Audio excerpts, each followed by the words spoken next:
Hi there, my name is Tom and I love wrenching on cars. I like all kinds of cars, but prefer turbocharged ones. I've been posting up build stories on my website for a long time, but now I'm trying something new, video. This is my helper, Torch the Giant Lego Man.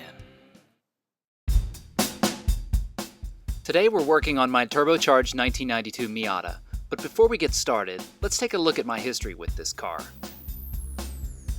It was in this January 1991 issue of Car and Driver where I really noticed the Miata for the first time. What surprised me even then was that it made the 10 Best Cars issue in its first 2 years of production. Keep in mind this was way before the internet, so car magazines were the place that you went to for news and reviews on all the newest models. I was intrigued by the total package of the Miata, but was most impressed with how a new car, built in Japan, could evoke comparisons to some of the greatest roadsters ever built. The issue you see here is from May of 1993, 19 years ago this month.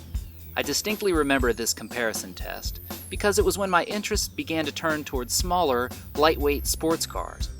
Before that, 0 to 60 time and quarter-mile ET had been branded into my mind by friends and family as the only performance figures that mattered.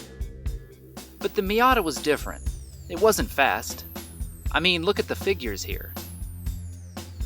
It was almost the slowest car of the test, running a 9.4 second 0 to 60 onto a 17.2 second quarter-mile time. But there was so much more to the story.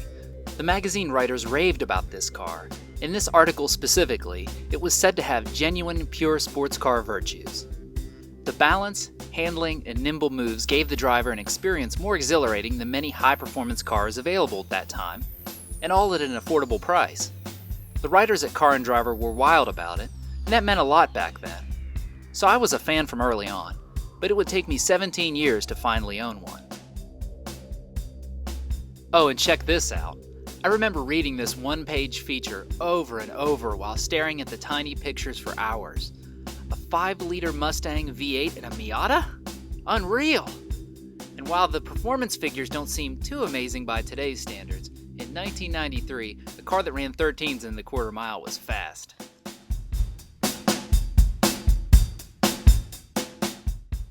After a long search, I found my clean, low-mileage Miata in the summer of 2007. Here's what it looked like when I picked it up. The original owner had bolted on these heavy, oversized wheels, which in my eyes made the car look kinda like this. Also, as much as I tried to tolerate the stock engine, I knew too much about how these cars love turbos, so it only took me about a month before I ripped off the exhaust manifold to make way for this. A Greddy turbo kit. I got a great deal on it at the time, and decided to do a few mods while I was in there, like a 2.5-inch exhaust, and a cute little intercooler. Here's what the engine bay looked like after this round of modifications. And it ran great with a modest 5 pounds of boost. But as one often does, I turned the boost up a bit, which smoked the stock clutch, making way for a new ACT clutch and flywheel setup. After that, I enjoyed the car immensely, even taking it for a spin on the world-famous Tail of the Dragon.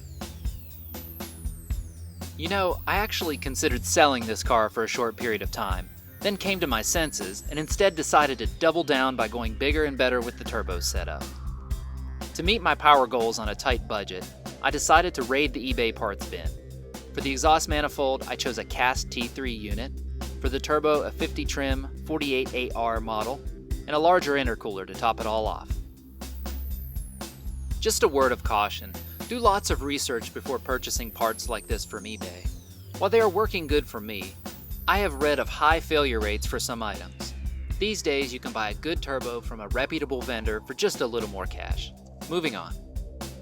To complement the new turbo, I also installed a trunk-mounted alcohol injection system from Cooling Mist and built a free-flowing 2.5-inch V-band downpipe to help the engine breathe easy.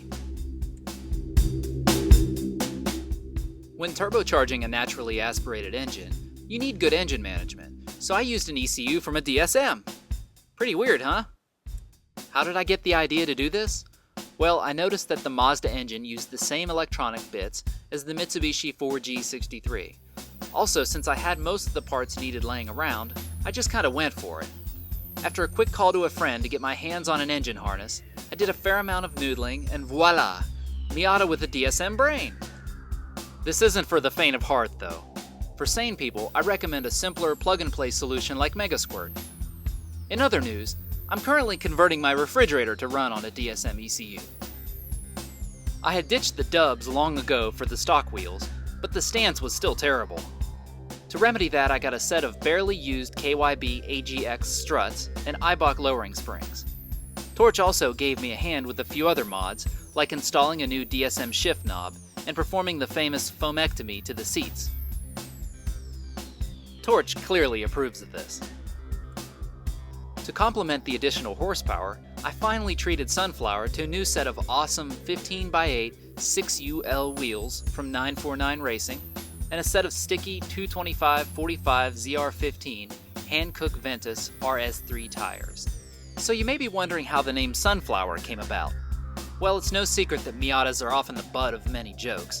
The name came from my coworker's playful ribbing, and while at first I was a little perturbed, it kinda grew on me. I mean, the car is very yellow, and with the black soft top in place, it does kinda look like a sunflower. But this petite flower packs a turbocharged punch. Kerpow! Here, just take a listen for yourself.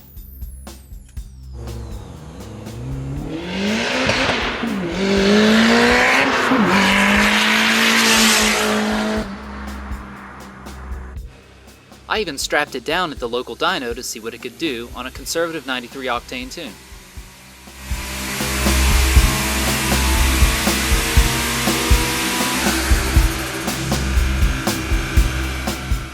I was rewarded with 252 horsepower and 219 foot-pounds of torque. Not bad, especially given the big throttle body boost leak that made itself known that day. So after all that fun over the years, there's something that I've been putting off: replacing the wimpy stock differential. Heck, I'm surprised it lasted this long. I sure haven't been easy on it, and I have a history of breaking rear ends. Just listen to the rear end trying to eject itself on my Talon.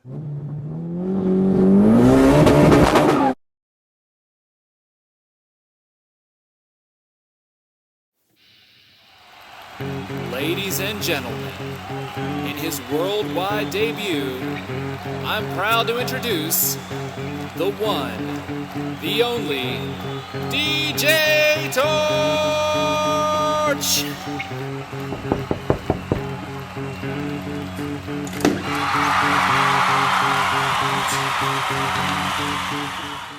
Alright, Torch, you said you wanted to be the honorary DJ for this episode. So I need you to bring it. I need some inspiration. I need something to get my blood pumping. So what do you got? Let me hear it.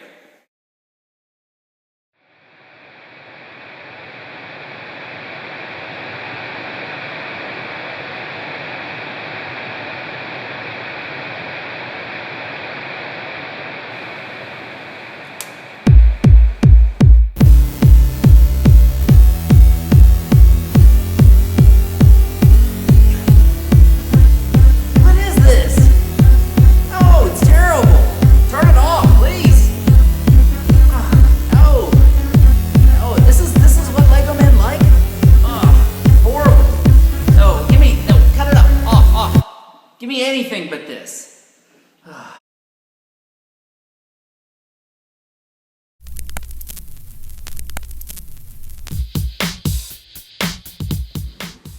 Alright, Torch. That's more like it. Now that we have some music, we can get to work. I started by pulling old Sunflower into the garage and up into the air, thanks to our new Benpack 2-post lift. This was the first time that the Miata has gone for a ride on the XPR 10A, and you could almost hear the big machine chuckling as it lifted the paltry 2,300-pound Mazda in the air. Once airborne, I unbolted the wheels and took a quick look around. This was a view of my car that I hadn't seen before. Cool.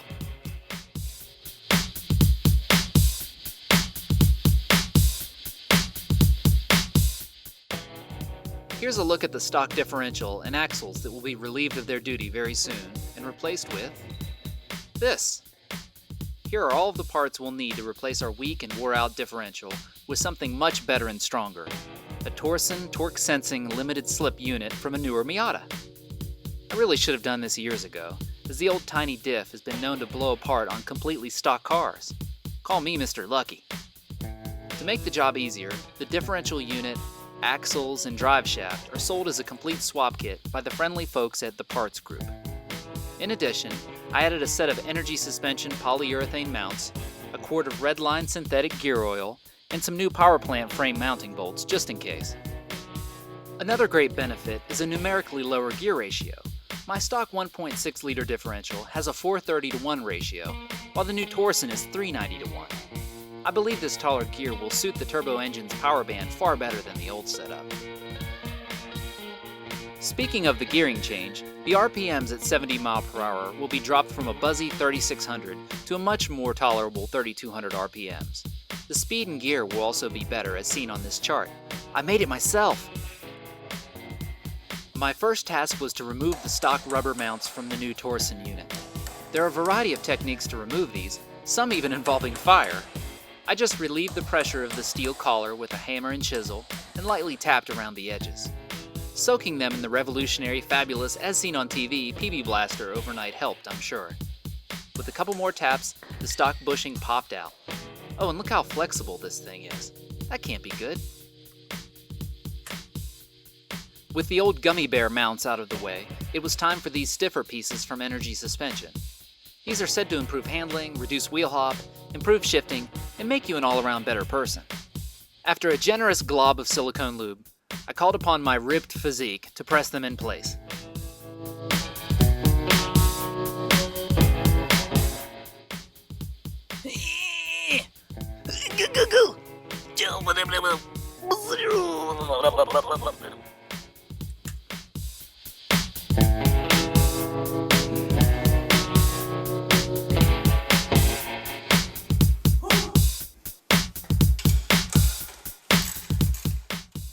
For easy access to everything, I unbolted the exhaust where it meets the downpipe and carried it off. It's times like these when band clamps and one-piece exhausts really come in handy.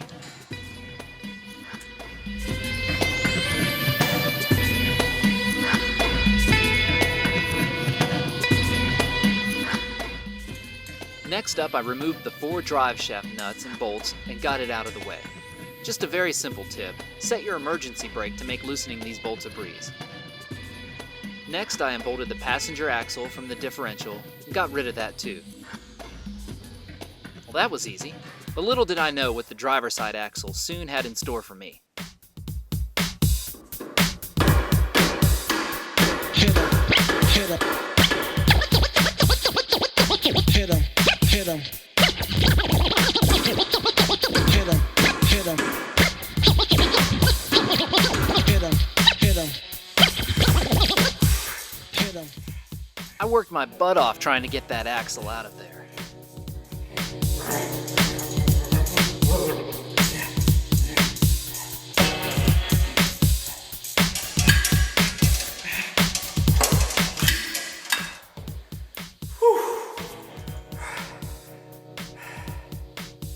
I need to get a fan in here. Jeez.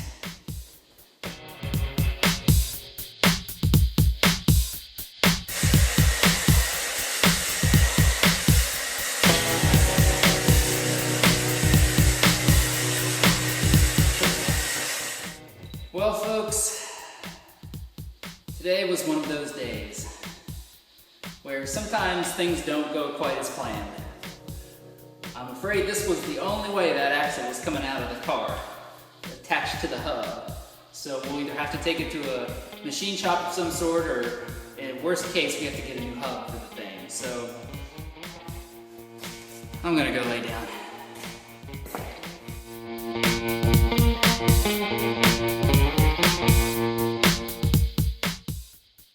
Okay, I couldn't stand it. I had to get that stock diff out of there before bedtime. Now, if you're wondering why I removed the diff and the PPF as one unit, here's why. The mounting bolt snapped like a twig. All of the PB Blaster in town couldn't have helped me out here. Now I just need to get that bolt out of there. Well, we'll have to tackle that next time, when we bolt all of our new stuff in the car. Thanks to all of you for watching. All the great comments, the thumbs up, and the boatload of new subscribers we've received really makes this fun. Hopefully things will go a little smoother the next time we work on Old Sunflower here. we can get that new rear end in and take it for a drive and test it out. So watch for that. So with that said, thanks again folks. See you next time.